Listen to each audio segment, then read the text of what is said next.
Right now, you're sitting here and your brains are doing something truly extraordinary. They're scanning the room, recognizing faces, and recalling memories. They're filtering out the background noise in the space to enable you to hone in on what I'm saying.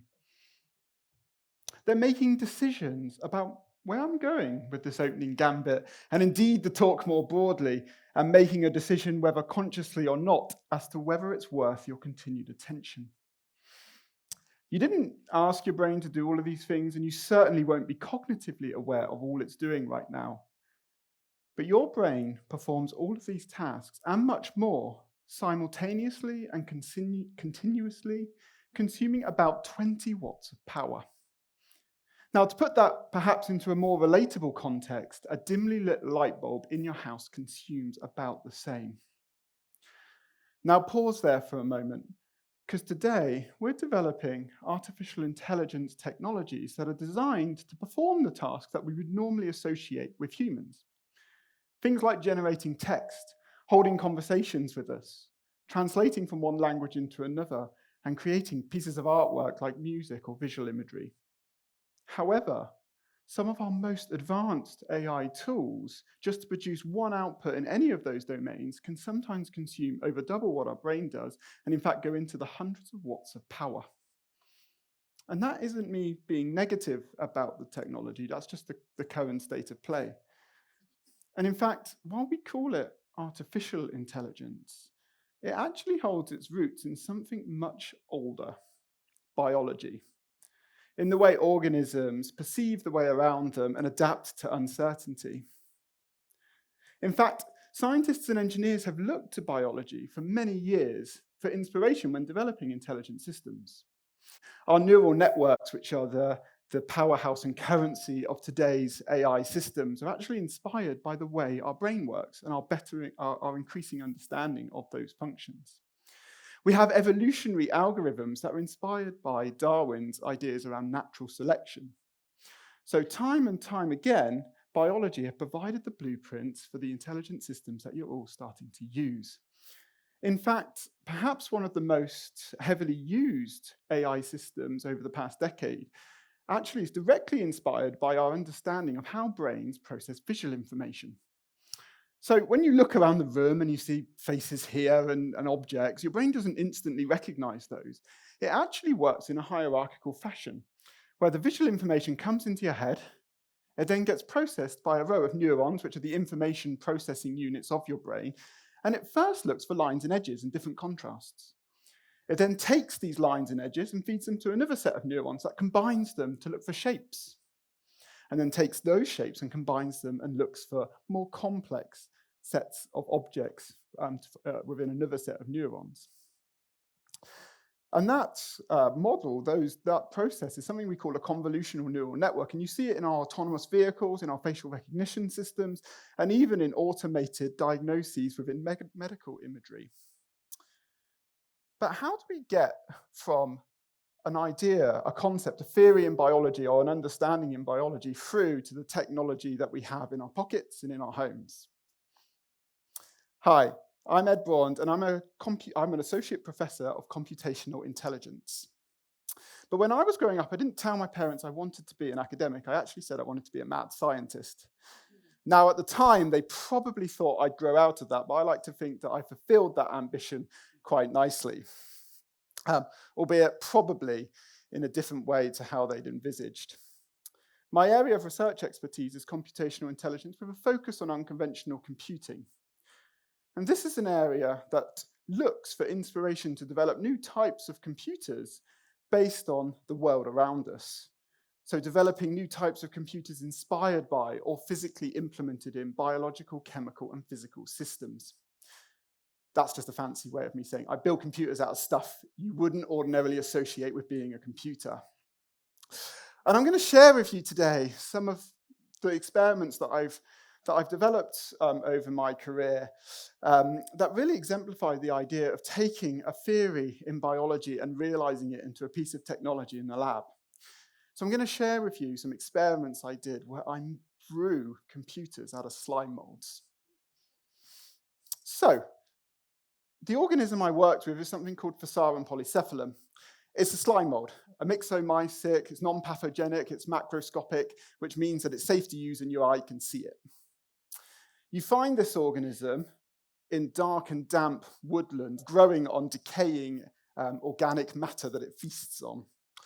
And it functions by extending these pseudopod-like fingers, which grow along gradients of chemical stimuli to find sources of food. And then it creates this protoplasmic network of veins between the sources of food that it finds, which it then uses to distribute the nutrients across its body. Now, this organism has no brain, no nervous system, no center body of control, yet we can use it to solve some really complex problems. For example, scientists have used the organism to find efficient pathways through mazes. We've also discovered that over time, its connection between sources of food get optimized to find shortest pathways to make sure it's distributing its nutrients in the most efficient way. However, I actually wasn't interested in what it did. I was more interested in how it did it. And that led me on to looking at the organism's electrical properties.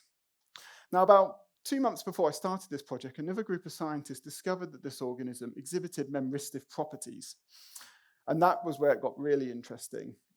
So, for those of you who are electronic engineers in the room, the memristor is the fourth fundamental passive circuit component that relates magnetic flux linkage and charge. For those of you who are not electronic engineers in the room, it's a resistor that basically has a memory. So you might remember in physics at school, you might have a resistor in a circuit in your class, and you might have had a voltage and current on a graph, and you get this straight line. A memristor performs slightly differently, where we don't get this straight line. We get this figure-of-8 pinched hysteresis loop, we call it, which are two perpendicular oscillations, creating a high resistance state and a low resistance state, dependent on the way that the current is flowing through the device. So that basically changes its resistance as a function of the previous charges that are flowing through and the current charge that's going through it. Don't worry if you're not following me here. But what's really exciting about this is that memristive properties have actually been used as models for how our brain works. So this opened up a really interesting idea. Could I, the mad scientist in me was getting very excited at this point, but could I create an actual neural network that was grown out of slime mold, bearing in mind the neural networks you're all using are mathematical models of those things?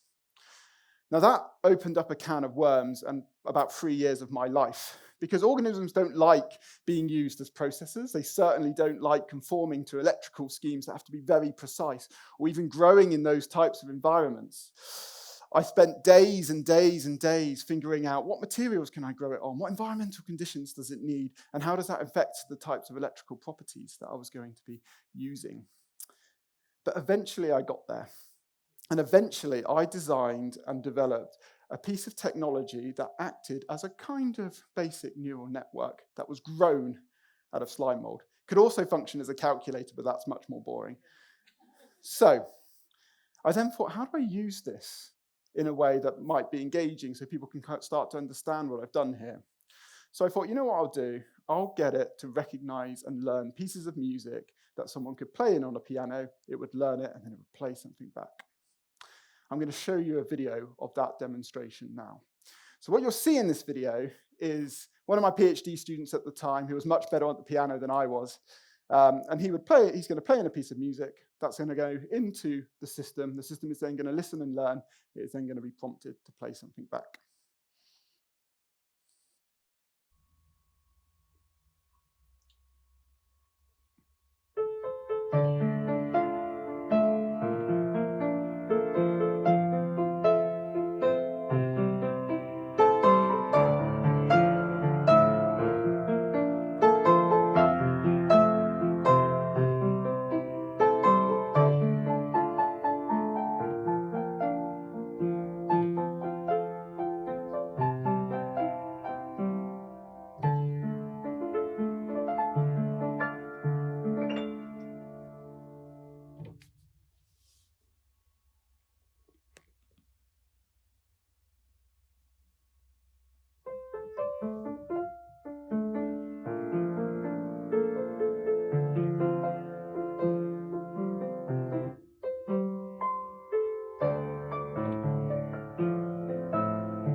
So it's always a bit embarrassing to have a slime mold play the piano better than you, right? So experiments like this fascinated me because they really in a really nice way, exemplified a theoretical idea in biology that I could take and actually realize into a piece of technology that people could interact with. And for years, I've spent time thinking and answering questions around what is computing and what could it be. But at some point, with all of the systems like this that I've developed, there becomes a point where you think, how do I take this out of the laboratory and put it into the real world and into the hands of everyone in this room to make it useful? And in academia, we're not quite as good at that as we potentially should be. And that leads me to the next part of my story, which starts with me and a few colleagues about 18 months ago laughing at work. We do laugh, academics. We're not always serious people. Or I'm never a serious person anyway. But we were laughing because a lot of the ideas and things that you're interacting with and learning about around AI, we've actually known about for a really long time. In fact, quite a lot of us had shaped some of this technology that you're using today. And I loaded up at that point a workshop that I delivered to my students back in 2013, where I got them in a very excited way to analyze Twitter posts, when it was called Twitter, that were posted during a political campaign, to extract sentiment from them, and then use a language model to go in and regenerate posts based on different political ideologies. Now, that should sound quite familiar because I think that is how lots of people are using large language models today, which are the currency of this big AI boom. So what's changed? How has an idea that I once taught as a kind of spin-off exciting thing to students that wasn't really out on a limb in a module that I was teaching, how did that suddenly become a piece of technology that everybody's using? And yes, we've got more computational power than we've ever had before. We've also got lots of more powerful AI models than we've ever had before. But there's something else that changed. People started wanting to put interfaces on the technology that was being developed to enable the masses to use it. And that then posed another question during that conversation, which was, well, who's shaping those tools? Who's shaping the tools and the environment and the disruption that all of this is causing? And that's when we introduced something called Luton AI. And we did that because we noticed or started to talk about something really interesting, that AI shouldn't, and the development of AI shouldn't just exist in research papers and laboratory experiments like it has done for many years. And it certainly shouldn't only be shaped by a handful of large technology companies. It should be shaped by the communities, by the societies, by the organizations that are going to be using it and that it's going to have a profound impact on. And Luton AI is an initiative where we have broken down the walls of the university to give our local community access to cutting-edge AI technologies, skills, resources to enable Luton to become a hub of AI technology, and also to enable Luton to grow its economy and rebuild its economy into the technological revolution. And since then, it's exploded. We've worked with, in 2025 alone, over 500 organizations. We've run over 60 bespoke AI transformation programs, and that's everything from supporting marginalized communities with access to AI skills, all the way through to developing enterprise-level AI technology that's being used in systems throughout the world. Technology that we've developed here in Luton with people who live here. And we've done that because if AI is going to be something that's going to have an impact on society, we believe the people in society should have some say on what it is and what it should look like. And it's all about creating an ecosystem where we bring the research and the ideas into our community, and you tell us what you want and what your ideas and thoughts are.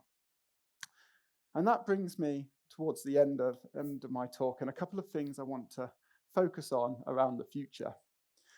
So I believe that AI still has quite a lot to learn from biology, going back to my opening remarks. And that is around efficiencies, and it's becoming increasingly important. So our most demanding and advanced AI technologies today have huge resource demands. They require large amounts of electricity, huge data centers, and and increasingly complex hardware to run. However, the most advanced intelligence that we know today is our brain, and that runs on 20 watts of power, and it is in a small form factor of the thing that's in your head. So the next wave of AI for me, I think, needs to go back and learn from biology and not just be about building more efficient and more powerful technologies.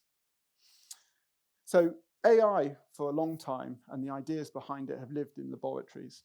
And today it's coming out of the laboratory into the real world, into your hands, into economies, and disrupting a lot of our lives. However, the challenge here is not just about building more complicated and robust systems. It's actually about making sure the intelligences that we're bringing into the world actually benefit the world they're going into. Thank you.